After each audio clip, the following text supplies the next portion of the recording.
इस तरह से, और इस लैस को इस तरह से हम घुमाएंगे और देखें इस तरह से इसकी नोक बनाएंगे।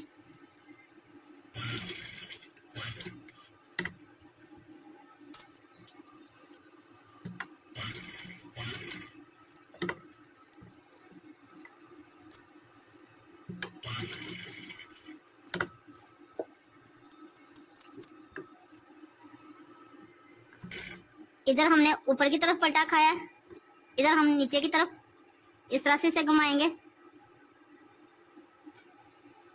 और इसकी नोक बनाएंगे।